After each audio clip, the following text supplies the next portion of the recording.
दोस्तों, हमारे साथ ऐसा कितनी बार होता है कि हम अपनी किस्मत को कोसते हैं। हम कहते हैं हमारी किस्मत फूटी है, ऐसा मेरे साथ ही क्यों होता है। जब हमारे साथ कुछ बुरा होता है हम आमतौर पर निराश हो जाते हैं और अपनी किस्मत पर दोष लगाने लगते हैं। हम यह सोचते हैं कि हमारे भाग्य में उठापटक लिखी गई है और सब गलतियां हमारे ही जीवन में क्यों होती हैं। हमें लगता है कि हमारे पास सही चीज़ों की कमी है, जिसके कारण हम अपने लक्ष्यों को हासिल नहीं कर पा रहे हैं। कितनी बार हमने बहुत सी चीजें बस यह कहकर छोड़ दी हैं कि किस्मत में होगा, नहीं तो मुझे मिलेगा कैसे। हम तो अपने आप को यह तक तसल्ली दिला देते हैं कि इसमें मेरा दोष था ही नहीं, मैं और करता भी तो क्या। ऐसे विचार आपके मन में भी आते हैं तो यह कहानी आपके लिए है। एक दिन एक व्यक्ति महात्मा बुद्ध के पास आया। उसने महात्मा बुद्ध से कहा कि मैं अपनी किस्मत ठीक करवाने आया हूँ। मैं बहुत दुखी रहता हूँ, मैं जो भी करता हूँ वह खराब हो जाता है, मेरी किस्मत मेरा साथ नहीं देती। मैंने सुना है कि आप सभी के समस्याओं का समाधान करते हैं, क्या आप मेरी भी फूटी किस्मत को सुधार सकते हो। महात्मा बुद्ध जी ने कुछ पल उसकी आंखों में देखा और उससे पूछा, यह फूटी किस्मत तुम्हें कहाँ दिखी? तुम्हें ऐसा क्यों लगता है कि तुम्हारी किस्मत फूटी हुई है? उस आदमी ने कहा, मैं जो भी करता हूँ तो वह हो नहीं पाता, तो मेरी किस्मत फूटी ही हुई है। किसी वक्त मेरे पास सब कुछ था, धन, सुख, आनंद। फिर मेरे माता पिता गुजर गए। जैसे जैसे करके मैंने अपनी खुद की परवरिश की। मैंने जिससे सच्चे मन से प्रेम किया, उस प्रेमिका ने किसी और से विवाह कर लिया। मैंने एक छोटा सा व्यापार शुरू किया, तो जिस मित्र के साथ मैंने वह व्यापार शुरू किया वह मेरा व्यापार ही हड़प बैठा। मुझे किसी ने बताया कि आप सारी समस्याओं का हल निकाल देते हो, क्या आप मेरी भी किस्मत ठीक कर सकते हो? महात्मा बुद्ध ने कहा, लाओ तुम्हारी फूटी किस्मत मुझे दे दो, मैं अभी उसकी मरम्मत कर देता हूँ। व्यक्ति ने कहा, मैं किस्मत को कैसे दे सकता हूँ, वह तो दिखाई भी नहीं देती। महात्मा बुद्ध ने पूछा, जब तुम्हें तुम्हारी किस्मत दिखाई ही नहीं देती तो तुम्हें कैसे पता कि वह खराब हो चुकी है?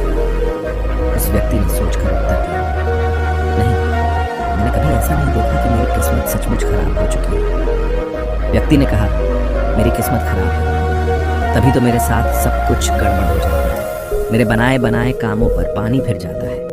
अगर मेरी किस्मत अच्छी होती तो सब कुछ ठीक होता है ना। तो महात्मा बुद्ध ने कहा, तुम ठीक दिखाई देते हो, तुम्हारा स्वास्थ्य भी ठीक लग रहा है, तुम्हारे हाथ पैर भी सलामत है, तुम अभी तक मरे नहीं। मुझे तो तुम्हारी किस्मत में कोई भी खराबी नहीं लग रही, सब कुछ सही लग रहा है। अगर किस्मत खराब होती तो तुम बीमार होती, तुम्हारा अंग भंग हो जाता या तुम मृत्यु को प्राप्त हो जाते, लेकिन ऐसा तो कुछ भी नहीं है। फिर तुम क्यों कह रहे हो कि तुम्हारी किस्मत फूटी हुई है? व्यक्ति ने कहा, आप समझ नहीं रहे हैं, मेरे ऊपर बहुत कर्ज है।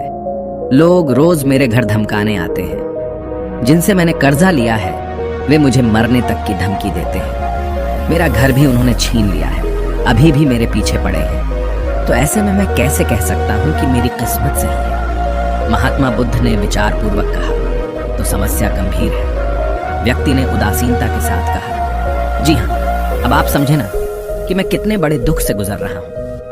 महात्मा बुद्ध ने आवाज में समझाया, तुम्हारी किस्मत अच्छी है कि तुम जीवित हो इस दुख का सामना करने के लिए, और इस जीवन से ही तुम अपनी समस्याओं का सामना कर सकते हो। व्यक्ति ने कहा, बुद्ध, आप नहीं समझ रहे हो। तब महात्मा बुद्ध ने उससे कहा, समझ तुम नहीं रहे हो, आओ मेरे साथ आओ।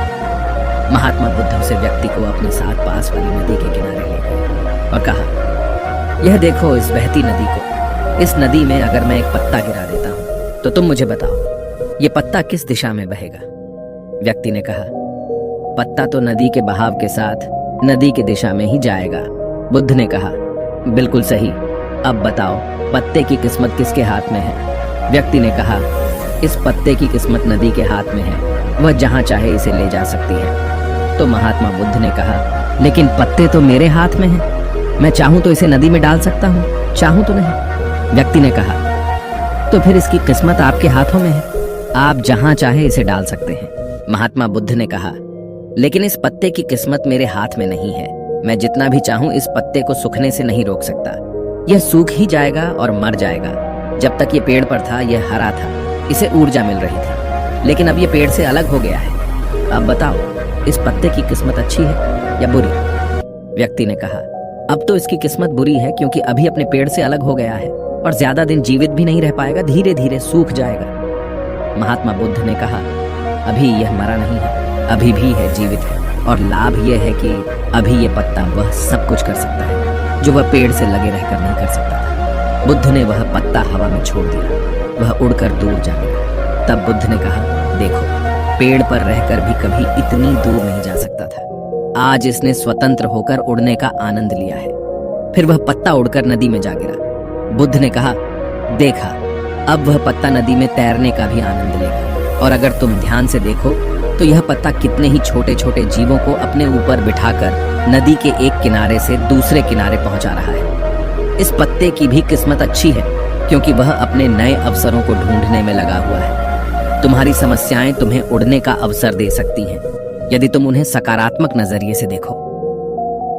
उस आदमी ने वहां खड़े डीढ़े होकर महात्मा बुद्ध के बातों पर विचार किया। धीरे धीरे उसने पूरी कहानी के पीछे छिपे गहरे अर्थ को समझना शुरू किया। वह महात्मा बुद्ध की ओर देखते हुए बोला, आप सही कह रहे हैं महात्मा, मैंने अपने भाग्य पर ध्यान देने में अपनी दृष्टिकोण को सीमित कर दिया था। मैं इतना प्रयास कर रहा था कि समस्याओं और मुश्किलों पर ही फोकस करता रहता, जिसके कारण मैं उनमें मौजूद अवसरों को देखने में असमर्थ था। मुझे अब समझ आ गया है कि मेरी फूटी किस्मत बस एक डर और निराशा से उत्पन्न एक धारणा थी। यह कहानी हमें यह सिखाती है कि हमारी किस्मत हमारे हाथ में होती है। हम खुद अपने जीवन की दिशा निर्धारित करते हैं। हमारी समस्याओं का हल भी हमें ही निकालना होता है। चुनौतियों को एक अवसर के रूप में देखकर हम आगे बढ़ सकते हैं और अपनी किस्मत को सुधार सकते हैं। दोस्तों, ऐसी कहानियां हमें जीवन जीने का तरीका सिखाती हैं। अगर आपको यह कहानी पसंद आई और आप हमारे चैनल पर और बेहतरीन कहानियां देखना चाहते हैं तो सब्सक्राइब जरूर करें।